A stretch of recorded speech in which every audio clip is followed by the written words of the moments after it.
الحمدللہ رب العالمین والصلاة والسلام علی سید المرسلین اما بعد فاعوذ باللہ من الشیطان الرجیم بسم اللہ الرحمن الرحیم الصلاة والسلام علیک یا رسول اللہ وعلی آلک واصحابک یا حبیب اللہ الصلاة والسلام علیک یا نبی اللہ وعلی آلک واصحابک یا نور اللہ۔ پیارے پیارے اسلامی بھائیوں اور مدنی چینل کے ناظرین، پروگرام ہے قربانیوں کی داستان۔ الحمدللہ عز و جل جب ذو الحجہ کا مہینہ آتا ہے ہمیں بہت ساری قربانیوں کی یاد دلاتا ہے، بہت ساری عظیم ہستیوں کی یاد دلاتا ہے۔ ایک قربانی تو وہ ہے جو ہم قربانی کے دنوں میں جانور ذبح کرتے ہیں، لیکن اس کے پیچھے بھی ایک داستان ہے، اس کے پیچھے بھی ایک زبردست تاریخ ہے۔ مگر حضرت ابراہیم علیہ نبینا علیہ السلام کی بات کی جائے تو آپ کی زندگی میں بہت ساری قربانیاں ہیں، کیا کمال کی شخصیت ہیں۔ اور پھر آپ کی پوری فیملی، حضرت حاجرہ رضی اللہ تعالی عنہا، حضرت اسماعیل علیہ نبینا علیہ السلام کے واقعات بھی دلوں کو چھو لینے والے ہیں۔ سچی بات تو یہ ہے کہ حضرت آدم علیہ السلام سے لے کر جناب رسول اللہ خاتم النبیین صلی اللہ تعالی وسلم کی سیرت میں بھی ہمیں ہر نبی کی سیرت میں قربانی نظر آتی ہے۔ بزرگان دین کے واقعات پڑھیں تو قربانیوں کی ایک طویل داستان ہے۔ الحمدللہ عز و جل گویا ہمیں یہ بتایا جا رہا ہے، یہ سکھایا جا رہا ہے کہ جب بھی کوئی اللہ کی طرف بلاتا ہے، جب بھی کوئی حق کی بات کرتا ہے تو پھر اسے مشکلات کا سامنا بھی اٹھانا پڑتا ہے اور پھر اسے قربانی بھی دینی پڑتی ہے۔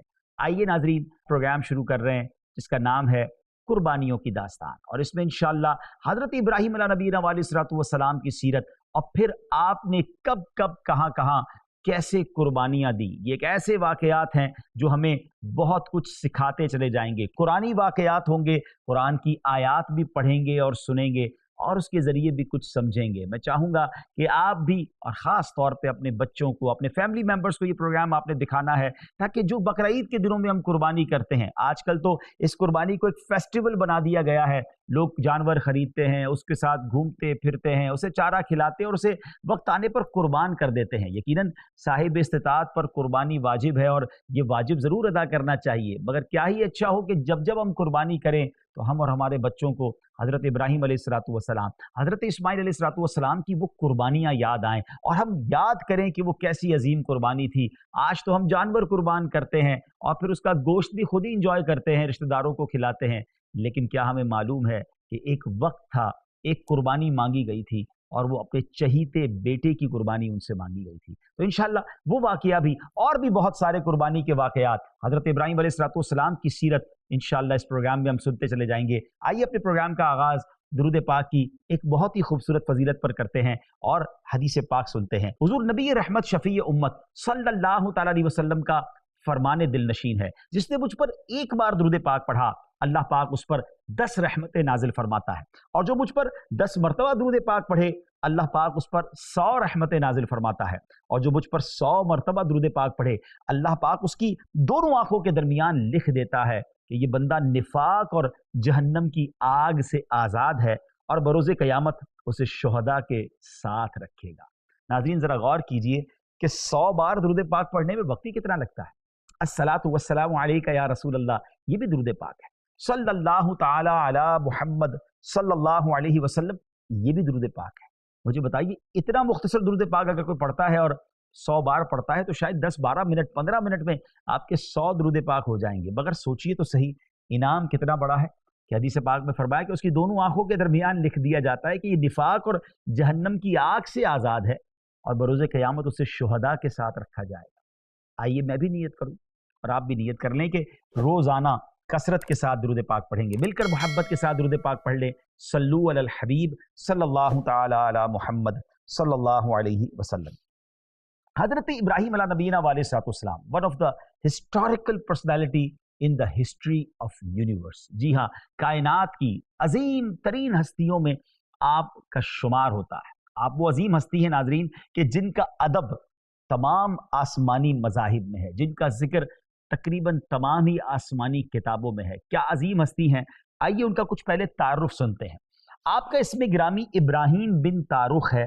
آپ علیہ السلام اتنے مہمان نواز تھے کہ آپ کو ابو الضیفان یعنی مہمان نوازی کرنے والا، یعنی آپ کی کنیت جو ہے یہ مشہور ہو گئی تھی۔ اللہ تعالیٰ نے آپ کو یہ بھی شرف عطا فرمایا کہ آپ علیہ الصلوۃ والسلام کے بعد آنے والے تمام انبیاء کرام علیہ الصلوۃ والسلام آپ ہی کی اولاد میں سے ہیں، اس لیے آپ کو ابو الانبیاء یعنی انبیاء کے والد بھی کہا جاتا ہے۔ سبحان اللہ، آپ کی عظمت کا مرتبہ اور آپ کی عظمت کس قدر بلند ہے اس بات سے سمجھیے کہ قرآن مجید فرقان حمید میں 56 ٹائمز، جی ہاں 56 مرتبہ آپ کا ذکر آیا ہے، اور آپ کے 5 اوصاف قرآن میں بیان ہوئے ہیں۔ سبحان اللہ، خلیل، آپ کو گہرا دوست، اللہ نے اپنا خلیل فرمایا، خلیل اللہ ہیں آپ۔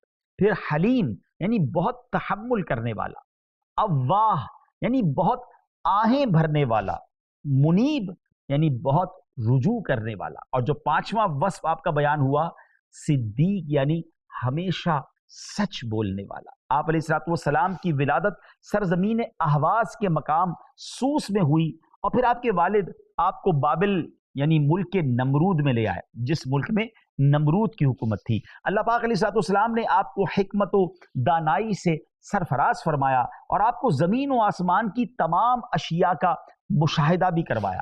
چنانچہ ارشاد ربانی ہے، پارہ نمبر 7 ہے اور آیت نمبر سورہ انعام کی 75 ہے۔ اللہ ارشاد فرماتا ہے وَكَذَلِكَ نُرِي إِبْرَاهِيمَ مَلَكُوتَ السَّمَاوَاتِ وَالْأَرْضِ وَلِيَكُونَ مِنَ الْمُوقِنِينَ، اور اسی طرح ہم ابراہیم کو آسمانوں اور زمین کی عظیم سلطنت دکھاتے ہیں، اور اس کے لیے کہ وہ عین الیقین والوں میں سے ہو جائے۔ سبحان اللہ۔ حضرت ابراہیم علیہ نبینا علیہ الصلوۃ والسلام کی پیدائش کے جو ایام تھے ناظرین، وہ بھی بڑے تاریخی ہیں اور بڑے حیرت انگیز واقعات میں آپ کی ولادت ہوئی ہے۔ مفسرین اور مورخین کا بیان ہے کہ نمرود بن کنعان یہ بڑا جابر بادشاہ تھا۔ یاد رہے کہ دنیا میں 4 بادشاہ ایسے گزرے ہیں جنہوں نے پوری دنیا پر حکومت کی ہے، اس میں 2 ایمان والے تھے اور 2 غیر مسلم تھے۔ ایمان والوں میں حضرت سلیمان علیہ نبینا علیہ الصلوۃ والسلام اللہ کے نبی، اور حضرت ذوالقرنین رحمت اللہ تعالی علیہ۔ اور جن لوگوں کے بارے میں آتا ہے جو ایمان والے نہیں تھے مگر انہوں نے پوری دنیا پر حکومت کی، اس میں ایک نمرود تھا اور ایک فرعون تھا، اور ان دونوں نے خدائی کا دعویٰ بھی کیا تھا۔ اس قدر تکبر تھا، اس قدر ایروگنسی تھی کہ ان کو لگتا تھا جب پوری دنیا پر ہماری حکومت ہے تو پھر انہوں نے معاذ اللہ خدائی کا بھی دعویٰ کر دیا۔ یاد رہے کہ نمرود نے سب سے پہلے یعنی کنعان، جو نمرود بن کنعان بڑا جابر بادشاہ تھا، سب سے پہلے اسی نے تاج سر پر رکھا، اس سے پہلے کسی نے سر پر تاج نہیں رکھا تھا۔ اور یہ بادشاہ جو تھا لوگوں سے اپنی پوجا کرواتا تھا، کاہن اور نجومی بڑی کثرت کے ساتھ اس کے دربار میں حاضر رہتے تھے۔ اب نمرود نے خواب دیکھا، بڑا عجیب خواب تھا کہ ایک ستارہ طلوع ہوا ہے اور اس کی روشنی کے سامنے آفتاب و مہتاب یعنی سورج اور چاند بالکل بے نور ہو گئے۔ تارے کے آگے سورج اور چاند بے نور نہیں ہوتے، مگر اس نے ایک ایسا عجیب خواب دیکھا کہ ایک ایسا ستارہ نمودار ہوا کہ جس کے آگے سورج اور چاند بھی بے نور ہو گئے۔ وہ بڑا خوفزدہ ہوا اور اس نے اپنے اس خواب کی تعبیر دریافت کی۔ تو جو ساتھ اس کے کاہن ہوتے تھے، خوابوں کی تعبیر بتانے والے ہوتے تھے، انہوں نے بتایا کہ تمہاری سلطنت بڑی خطرے میں ہے، کیونکہ اب ایک ایسا بچہ پیدا ہونے والا ہے جو تمہاری سلطنت کے زوال کا باعث ہوگا، اور تیرے دین والے جو ہیں اس کے ہاتھ سے ہلاک ہو جائیں گے۔ یہ خبر سن کر نمرود بڑا پریشان ہوا اور اس نے حکم دیا کہ جو بچہ پیدا ہو اسے قتل کر دیا جائے، مرد اور عورتیں علیحدہ رہیں، اور اس کی نگہبانی کے لیے باقاعدہ اس نے ایک محکمہ قائم کر دیا۔ ناظرین کچھ یاد آ رہا ہے آپ کو؟ ایسا ہی حکم فرعون نے بھی تو دیا تھا جب حضرت موسیٰ علیہ نبینا علیہ الصلوۃ والسلام کی پیدائش ہونے والی تھی، بلکہ اس زمانے میں تو ہزاروں بچے قتل کر دیے گئے تھے، اور کچھ ایسا ہی حکم نمرود نے دیا کہ اب جو بچہ پیدا ہو اسے قتل کر دیا جائے اور مرد اور عورت الگ رہیں، اور باقاعدہ ایک محکمہ قائم کر دیا گیا۔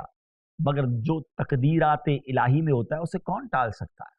اللہ چاہے تو سب ہو سکتا ہے۔ حضرت ابراہیم علیہ الصلوۃ والسلام کی والدہ ماجدہ حاملہ ہوئیں، ان کو پریگننسی ہوئی، اور کاہنوں نے نمرود کو خبر بھی دے دی کہ وہ حمل ہو چکا ہے، یعنی اس بچے کی ولادت اب ہونے والی ہے۔ بڑا تلاش کیا گیا کہ کس خاتون کو حمل ہوا ہے، مگر حضرت ابراہیم علیہ نبینا علیہ الصلوۃ والسلام کی جو والدہ تھی وہ بڑی کم عمر تھی، ان کا حمل لوگوں کے سامنے پہچانا نہ جا سکا، ظاہر نہ ہو سکا۔ اور جب حضرت ابراہیم علیہ نبینا علیہ الصلوۃ والسلام کی ولادت کا وقت قریب آیا تو آپ کی والدہ اس طے خانے میں چلی گئیں کہ جس کو آپ کے والد نے شہر سے دور کھود کر تیار کیا تھا۔ آپ ولادت تک وہیں رہیں اور پھر اسی جگہ پر آپ کی ولادت ہو گئی۔ حضرت ابراہیم علیہ نبینا علیہ الصلوۃ والسلام دنیا میں تشریف لے آئے۔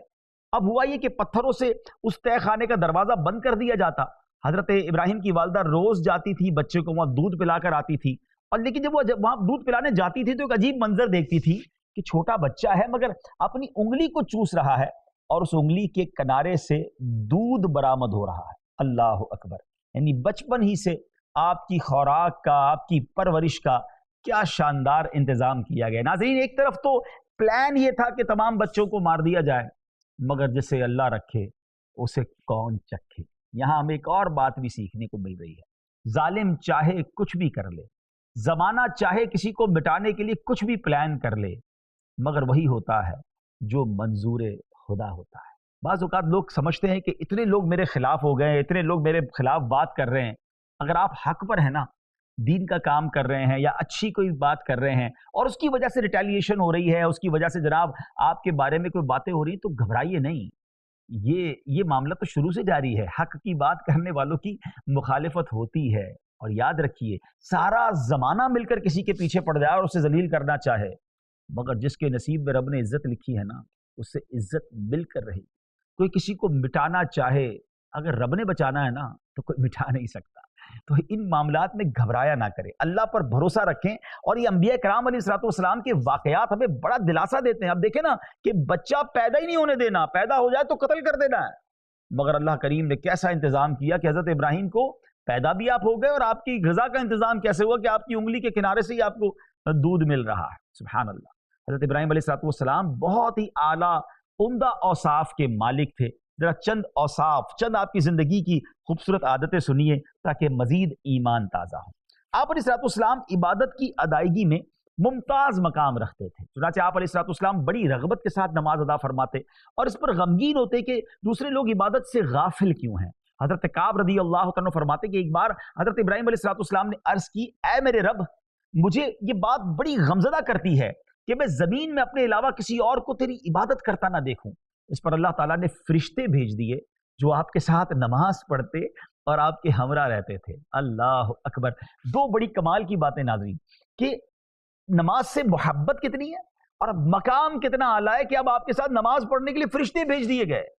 سبحان اللہ، سبحان اللہ! کاش یہ بات سمجھ آ جائے۔ مگر اب یہاں ایک اور بات سیکھنی ہے کہ حضرت ابراہیم علیہ الصلوۃ والسلام کو نماز کا کتنا شوق اور لوگ نیک بن جائیں اس بات کی کتنی فکر تھی۔ اب ان دونوں باتوں کو سمجھنا ہے۔ کیا ہمیں کبھی غم ہوتا ہے کہ لوگ نماز نہیں پڑھ رہے، لوگ گناہوں میں پڑے ہوئے ہیں، ہمارے آس پاس رہنے والے بلکہ ہمارے فیملی ممبر برے کاموں میں مصروف ہیں؟ کیا ہمارے ماتھے پر شکن آتی ہے؟ کیا ہمیں اس بات کی ٹینشن ہوتی ہے کہ مسلمان میرے بھائی میری بہنیں نا، یہ سارے یہ گناہوں کی طرف جا رہے ہیں، نماز نہیں پڑھ رہے؟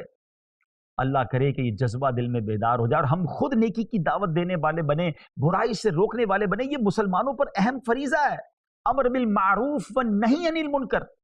کیا ہم اس فریضے کو سر انجام دے رہے ہیں؟ اور پھر جو دوسرا جذبہ کہ نماز لوگ نہیں پڑھ رہے، اس بات پر آپ کو غمزدہ، اور پھر نماز کا خود کتنا شوق ہے۔ کیا ہمیں نمازوں کا شوق ہے؟ ذرا سوچئے، آپ بخشے بخشائے ہیں، اللہ کے نبی بلکہ خلیل اللہ ہیں، اتنی فکر نماز کی، اور ہمارے سر پر گناہوں کا انبار ہے۔ مگر بہت سارے ایسے مسلمان بھائی بہن ہیں جن کی نمازیں قضا ہو جاتی۔ ایسا نہ کریں۔ دیکھیں نا، رمضان میں تو ہم سارے نمازی ہو جاتے ہیں نا، تو کیا صرف رمضان میں نماز فرض ہے؟ ایکچولی رمضان کی نمازیں تو مجھے اور آپ کو پریکٹس کروانے آئی ہیں کہ ہم چاہیں تو پورا سال نمازیں پڑھ سکتے ہیں۔ مگر پھر ایسا کیا ہوتا ہے کہ رمضان کے بعد عید کا چاند نظر آتے ہی مسجدیں ویران ہو جاتی ہیں اور نمازی بھی بے نمازی بن جاتے ہیں۔ آئیے نیت کریں، خلیل اللہ علیہ نبینا علیہ الصلوۃ والسلام کی سیرت سن رہے ہیں نا، انشاءاللہ آج کے بعد ہماری کوئی نماز قضا نہیں۔ اور ہاں، نیکی کی دعوت کا سلسلہ شروع کیجیے۔ الحمدللہ عز و جل دعوت اسلامی کے اس پیارے ماحول میں ہمیں موقع ملتا ہے کہ ہم جا کر مسلمانوں کو نماز کی دعوت دیں، کسی کو جناب درود کی دعوت دیں، کسی کو سنتوں کی دعوت دیں۔ دعوت اسلامی کے مدنی قافلوں میں یہ موقع ملتا ہے، دعوت اسلامی کے اس پیارے ماحول میں اسلامی بھائیوں کو اور اسلامی بہنوں کو بھی موقع ملتا ہے۔ تو اس ماحول سے وابستہ ہوں، اور انبیاء کی جو سنت ہے کہ لوگوں کو جا کر نیکی کی دعوت دی جائے، اللہ کرے کہ ہم اس میں شامل ہو جائیں۔ حضرت ابراہیم علیہ نبینا علیہ الصلوۃ والسلام کا ایک اور کمال کا وصف، آپ کا حسن اخلاق۔ اللہ اکبر! کیسا مثالی تھا۔ اللہ کریم نے آپ کو استقامت کا حکم بھی عطا فرمایا تھا حسن اخلاق کے بارے میں۔ حضرت ابو ہریرہ رضی اللہ تعالیٰ عنہ سے روایت ہے، رسول کریم صلی اللہ تعالیٰ علیہ وسلم نے ارشاد فرمایا، اللہ تعالیٰ نے حضرت ابراہیم علیہ السلام کی طرف وحی فرمائی، اے میرے خلیل، تم حسن اخلاق کا مظاہرہ کرتے رہو اگرچہ سامنے والے کفار ہوں، ایسا کرنے سے تم ابرار کے زمرے میں داخل ہو جاؤ گے۔ اللہ اکبر، یعنی غیر مسلموں کے ساتھ بھی اچھا اخلاق کا مظاہرہ کرنے کا آپ کو حکم تھا، اور سبحان اللہ اچھے اخلاق سے غیر مسلم مسلمان ہو جایا کرتے تھے۔ اللہ اکبر، تو کاش ہمیں سمجھ آئے جو مسلمانوں کے ساتھ بد اخلاقی کرتے ہیں، اپنے بھائی بہنوں کے ساتھ، اپنے فیملی ممبرز کے ساتھ، ان کو سوچنا چاہیے حسن اخلاق یہ وہ عظیم خزانہ ہے جو نصیب والوں کو ملتا ہے۔ کیا آپ جانتے ہیں کہ قیامت کے دن نامہ اعمال پر سب سے زیادہ وزنی عمل کون سا ہوگا؟ روایتوں میں آیا اچھے اخلاق جو ہے، حسن اخلاق یہ سب سے زیادہ وزنی عمل ہوگا۔ اللہ مجھے اور آپ کو حسن اخلاق کا پیکر بنا دے۔ اسی حدیث کا اگلا حصہ کیا ہے؟ ارشاد ربانی ہوتا ہے کہ بے شک حسن اخلاق والے کے لیے میرا یہ فرمان جاری ہو چکا کہ میں اسے اپنے عرش کا سایہ دوں گا، اپنی بارگاہ قدس سے سیراب کروں گا اور اسے اپنی رحمت کے قریب کروں گا۔ اللہ اکبر، کاش میں اور آپ بھی حسن اخلاق کے پیکر بن جائیں، مسکرا کر بات کریں، کوئی بات ہمارے مزاج کے خلاف ہو تو برداشت کریں، ہر بات کا جواب نہیں دیا جاتا ناظرین۔ یہ جملہ ہے نا، اینٹ کا جواب پتھر سے، ٹٹ فور ٹیٹ، جیسے کو تیسا، نہیں جناب، اسلام یہ نہیں سکھاتا۔ صبر کیجیے، بعض اوقات ہمارے مزاج کے خلاف بات ہو جاتی ہے۔ بلکہ سچی بات بتاؤں، میرے اور آپ کے اخلاق کا ٹیسٹ کب شروع ہوتا ہے، امتحان کب شروع ہوتا ہے؟ مثال کے طور پر کوئی مجھ سے مسکرا کر ملے اور میں بھی اس سے مسکرا کر ملوں، میں نے کیا کمال کیا؟ کوئی مجھے تحفہ دے، میں بھی اسے تحفہ دے دوں، یہ بھی کوئی کمال نہیں ہے۔ کمال یہ ہے کہ کوئی ہمارے مزاج کے خلاف بات کرے، ہمارے سامنے بدتمیزی کرے، کوئی ایسی بات کرے جو دل کو اچھی نہیں لگ رہی۔ ٹیسٹ تو اب شروع ہوا ہے نا، کہ اب آپ کا ٹیمپرامنٹ کتنا ہے، اب آپ کا حلم کتنا ہے، اب آپ کی بردباری کتنی ہے۔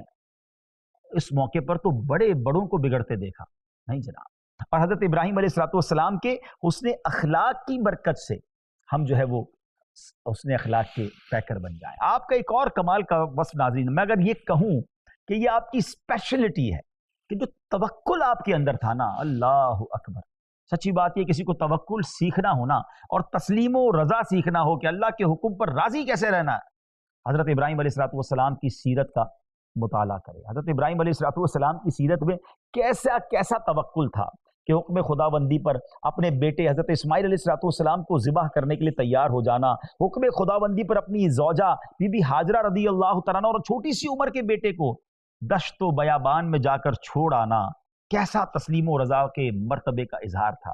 مزید نبی پاک علیہ السلام نے ارشاد فرمایا کہ حضرت ابراہیم علیہ السلام کو جب آگ میں ڈالا گیا تو آپ نے فرمایا حسبی اللہ و نعم الوکیل، مجھے میرا اللہ ہی کافی ہے اور وہ کیا ہی اچھا کارساز ہے۔ چنانچہ رسیوں کے سوا آپ علیہ السلام کی اور کوئی چیز نہ جلی۔ ذرا غور کیجئے ناظرین، کیسا تسلیم، کیسی رضا کے آپ پیکر تھے۔ آپ علیہ السلام کے کس وصف کی بات کی جائے، آپ کی کچھ اولیات بھی ہیں ناظرین، یعنی کچھ ایسی چیزیں ہیں جو آپ ہی سے شروع ہوئی ہیں۔ ہاں، لوگ کہتے ہیں نا ان کی انوینشنز ہیں، اس سے شروع ہوئی ہیں۔ وہ کون سی ہے ذرا سنیے گا۔ سب سے پہلے حضرت ابراہیم علیہ السلام کے بال سفید ہوئے۔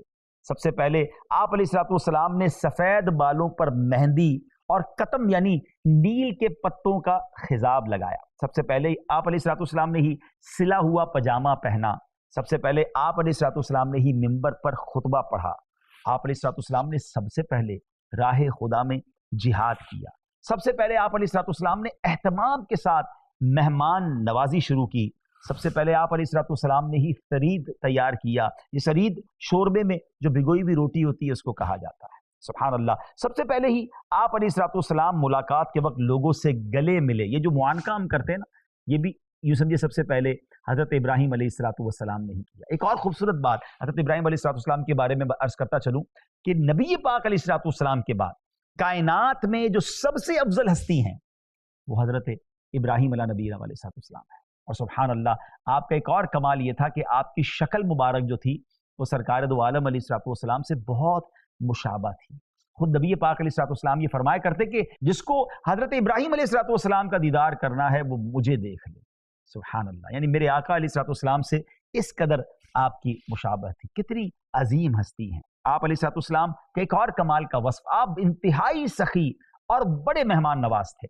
منقول ہے کہ جب تک آپ کے دسترخوان پر مہمان نہیں آ جاتے تھے آپ کھانا تناول نہیں فرماتے تھے۔ ایک دن مہمانوں کا ایک ایسا قافلہ آپ کے گھر اترا کہ جن سے آپ خوفزدہ ہو گئے۔ اصل میں معاملہ یہ تھا کہ حضرت جبریل امین علیہ السلام 10 یا 12 فرشتوں کی ایک جماعت لے کر آپ کے گھر آ گئے تھے. سلام کر کے مکان میں داخل ہوئے. یہ سارے فرشتے بڑے خوبصورت شکل میں تھے مگر انسانوں کی شکل میں تھے. اولاً تو جس وقت یہ آئے اس وقت مہمانوں کے آنے کا وقت نہیں تھا، اور پھر یہ حضرات بغیر اجازت کے گھر میں داخل ہو گئے تھے. حضرت ابراہیم علیہ السلام نے حسب عادت مہمان نوازی کے لیے کیا کیا کہ ایک فربا بھنا ہوا بچڑا، جی ہاں پورے بچڑے کو آپ نے روسٹ کیا، تیار کیا اور ان کے لیے لے آئے. مہمانوں نے کھانے سے منع کر دیا.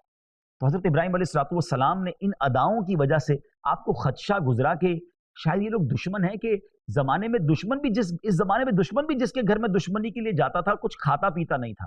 بغیر اجازت آئے تھے، بغیر وقت کے آئے تھے اور آ کر کھانا بھی نہیں کھا رہے. تو آپ نے سمجھا کہ کہیں دشمن تو نہیں آ گئے. تو آپ ان مہمانوں سے کچھ خوف محسوس کرنے لگے. چنانچہ حضرت ابراہیم علیہ السلام کی بارگاہ میں جب حضرت جبریل علیہ السلام نے یہ دیکھا کہ آپ کچھ ریلکٹنٹ سے ہو رہے ہیں، انہوں نے عرض کی کہ اے اللہ کے نبی، آپ ہم سے بالکل کوئی خوف نہ کریں، ہم اللہ تعالیٰ کے بھیجے ہوئے فرشتے ہیں، ہم 2 کاموں کے لیے آئے ہیں.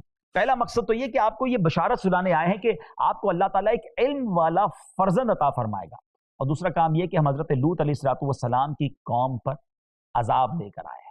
مگر کمال دیکھیں، حضرت ابراہیم علیہ السلام نے ان کے لیے بھی کھانا تیار کر لیا. یعنی مہمان نوازی کا یہ عالم تھا کہ اسٹرینجر تھے، آپ انہیں جانتے نہیں تھے، مگر ان کے لیے بھی آپ نے کھانا تیار کیا. بلکہ سبحان اللہ، حضرت عمر بن خطاب رضی اللہ تعالیٰ عنہ سے روایت ہے کہ حضور اکرم علیہ السلام نے ارشاد فرمایا، اللہ تعالیٰ نے میرے دوست جبریل علیہ السلام کو حضرت ابراہیم کی طرف یہ پیغام دے کر بھیجا کہ اے ابراہیم، میں نے تمہیں اس لیے خلیل نہیں بنایا کہ تم میرے سب سے زیادہ عبادت گزار بندے ہو، بلکہ اس لیے بنایا ہے کہ تیرا دل اہل ایمان کے دلوں میں سب سے زیادہ سخی ہے. اللہ اکبر. اس کا مطلب یہ ہوا کہ مجھے اور آپ کو یہ فارمولہ مل گیا کہ اگر اللہ کا دوست بننا ہے نا تو پھر سخی بننا ہے.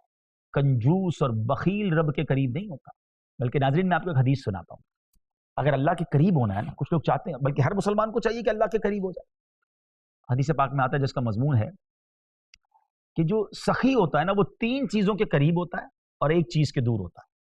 فرمایا سخی اللہ کے قریب، بندوں کے قریب، جنت کے قریب، یعنی ان 3 چیزوں کے قریب ہوتا ہے اور دوزخ سے دور ہوتا ہے. اور فرمایا بخیل، کنجوس 3 چیزوں سے دور ہوتا ہے اور ایک کے قریب ہوتا ہے. فرمایا بخیل یعنی جو کنجوس ہوتا ہے وہ اللہ سے دور، بندوں سے دور، جنت سے دور اور دوزخ کے قریب ہوتا ہے. اب غور کر لیجیے کہ ہمیں اللہ کے قریب ہونا ہے یا معاذ اللہ سے دور ہونا ہے، جنت کے قریب ہونا ہے یا معاذ اللہ دوزخ کے قریب ہونا ہے. کاش یہ بات سمجھ آ جائے اور ہم سخاوت اختیار کریں، اللہ کی راہ میں خرچ کریں. یقین کریں اللہ کی راہ میں خرچ کرنے سے مال کم نہیں ہوتا. کیلکولیٹر کہتا ہے کم ہو جائے گا، مگر رحمت کا کیلکولیٹر بتاتا ہے کہ وہ بڑھ جائے گا. سرکار دو عالم علیہ السلام کا ہر فرمان حق ہے، مگر اس حدیث میں تو نبی پاک علیہ السلام نے قسم اٹھائی ہے. آپ فرماتے میں اللہ کی قسم کھا کر کہتا ہوں، اللہ کی راہ میں خرچ کرنے سے مال کم نہیں ہوتا. اب فیصلہ آپ کیجئے کہ اللہ کی راہ میں خرچ کرنا ہے یا کنجوسی کرنی ہے. تو ناظرین، بڑے کمال کے واقعات ہیں، قرآنی واقعات ہیں. جیسے میں نے شروع میں کہا تھا، he was the one of the historical personality of the universe. کائنات کی شاندار اور عظیم ترین ہستیوں میں آپ کا شمار ہوتا ہے.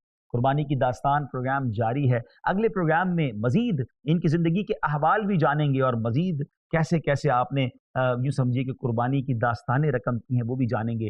اللہ کرے کہ اس پروگرام کے ذریعے ہم سیکھنے والے بن جائیں، سمجھنے والے بن جائیں اور راہ خدا میں قربانی دینے والے بن جائیں. آپ دعا میں یاد رکھیے گا. اگلے پروگرام میں ایک بار پھر آپ سے ملاقات ہوگی. صلو علی الحبیب صلی اللہ تعالی علی محمد صلی اللہ علیہ وسلم.